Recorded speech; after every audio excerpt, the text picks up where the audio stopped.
Delimitation అనేది limitation for south అని CM విమర్శించారు. డీలిమిటేషన్ అంశంపై తెలంగాణ అఖిలపక్ష సమావేశానికి డిప్యూటీ సీఎం భట్టి విక్రమార్క, జానారెడ్డి నేతృత్వంలో కమిటీ వేశారన్నారు.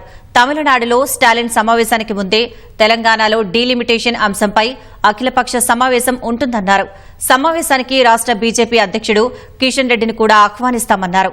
తెలంగాణలో అందరి అభిప్రాయాన్ని సేకరించిన తర్వాతే డీఎంకే మీటింగ్పై తమ వైఖరి చెప్తామని సీఎం స్పష్టం చేశారు. కేసీఆర్ గవర్నర్ ప్రసంగానికి రావడం కాదు, అసెంబ్లీలో చర్చలకు రావాలని సీఎం రేవంత్ రెడ్డి అన్నారు. ఢిల్లీలో ఇష్టాగోష్ఠిగా మాట్లాడిన సీఎం పార్టీలో కష్టపడి పనిచేసిన వారికి ఇచ్చిన హామీలు అమలు చేశారన్నారు.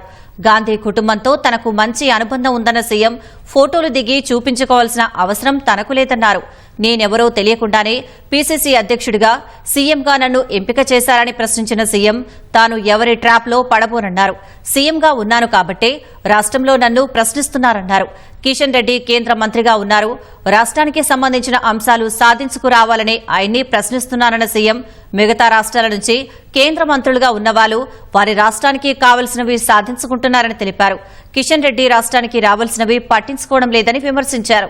తాను హామీ ఇచ్చిన 6 గ్యారంటీలు కేంద్రం నుంచి అడగడం లేదన్న రేవంత్ రెడ్డి ప్రధాని, కేంద్ర మంత్రులు ప్రకటించిన హామీలు రీజనల్ రింగ్ రోడ్, మెట్రో విస్తరణ, మూసీ పునరుజ్జీవనం కేంద్ర ప్రాజెక్టులే ఇవ్వాలని అడుగుతున్నామన్నారు. మెట్రోకి కేంద్ర కేబినెట్ అనుమతిస్తే పనులు ప్రారంభం కావడానికి సిద్దంగా ఉన్నాయని, మెట్రో విస్తరణ హైదరాబాద్ గేమ్ చేంజర్గా అభివర్ణించారు.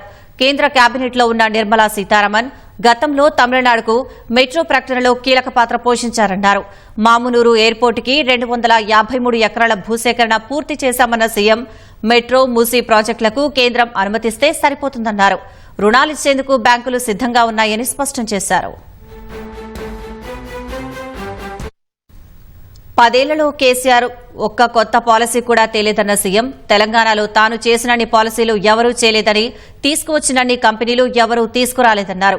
నిరుద్యోగాన్ని 8.8% నుంచి 6.1% తగ్గించామన్న ముఖ్యమంత్రి 2.2 లక్షల కోట్ల పెట్టుబడులు తెలంగాణకి తెచ్చామన్నారు. పన్ను వసూలులో తెలంగాణ ముందంజలో ఉందన్న సీఎం రైతుల పొలాలు ఎండిపోతుంటే, టన్నెల్లో ప్రాణాలు పోతుంటే, ప్రజలు కష్టాల్లో ఉంటే బీఆర్ఎస్ నేతలు డాన్సులు వేస్తూ పైశాచిక ఆనందం పొందుతున్నారని ఆరోపించారు. అసెంబ్లీ ఎన్నికల్లో టికెట్లు రాని వారికి అధికారంలోకి వచ్చిన తర్వాత న్యాయం చేస్తారని హామీ ఇచ్చారని, అవన్నీ ఇప్పుడు అమలు చేస్తున్నారన్నారు. పార్టీ అనుబంధ విభాగాల్లో పనిచేసే వారికి ఒకేసారి 37 కార్పొరేషన్ చైర్మన్ పదవులు ఇచ్చారన్న సీఎం అందులో భాగంగానే అద్దంకి దయాకర్, విజయశాంతి, శంకర్ నాయక్ ఎమ్మెల్సీలు ఇచ్చామన్నారు. డీసీసీ అధ్యక్షులందరికీ పదవులిచ్చామన్నారు.